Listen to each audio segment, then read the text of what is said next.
Okay, so general, those are really important to know as the basis for all other signs that build on that.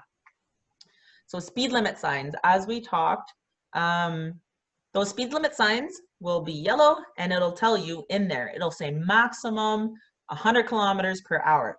And so, and you can see in brackets there, it says unless otherwise posted. So what I'm going to show you is most times you will have a speed limit sign posted. So pay attention because they can change regularly too, right? You can be in a 60 zone for a while and all of a sudden they drop down to 50 and you're still doing 60. You could definitely get a speeding ticket or, you know, be driving in an unsafe manner. So you need to pay attention because those speed limits can change all the time and they can change within urban centers or outside of urban centers on primary highways. But the main three speed limits that I'm going to show you right here are generally, if there's no sign that you have seen posted, if there's no sign, but you know that you're on these roads, these are what it kind of defaults to. These are the speed limits where it goes to unless it's otherwise posted, as it says. So the first one is on primary highways.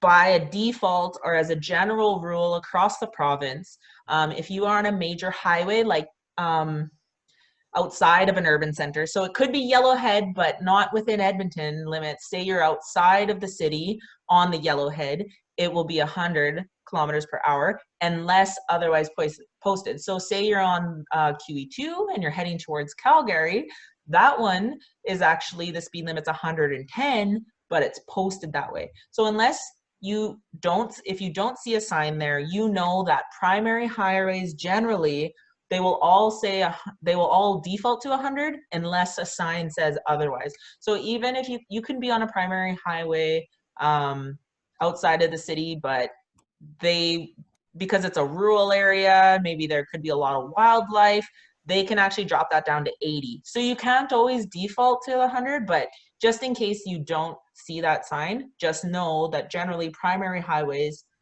outside of urban centers are usually around 100 kilometers an hour, unless the sign says otherwise. So I just want to reiterate that because it likely will be a question on your exam about what is the speed limit on a primary highway outside an urban center. You might need to memorize that default speed limit of 100 kilometers per hour.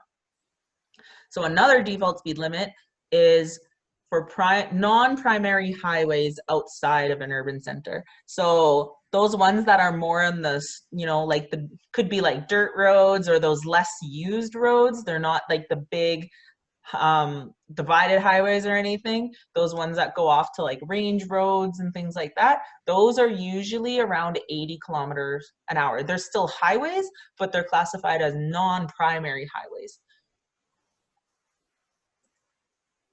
And then the default speed limit for roads located in an urban center. So these are for highways, but mainly not highways. They're just roads within urban city limits. Those usually default to 50 kilometers per hour. So say you're driving around and like you're in a new area that you've never been around and you can't really see any speed signs really like right away. If you default to 50 kilometers an hour and you're in that city, that's usually a safe bet because it's usually you're not going too slow and you're not going too fast. So 50 kilometers per hour is the maximum speed and generally used for in urban centers, unless it's otherwise posted, right? There's lots of other places like, there's other roads around here like the Wayne Gretzky Drive.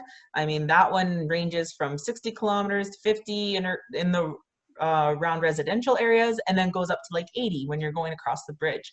So Capilano Bridge. So just be mindful. It can really depend on exactly where you are. Definitely pay attention to what's posted, but in the instance where you don't see where that sign is, if you default to these general speed limits, then you're usually in a safe bet because these are standardized across the province.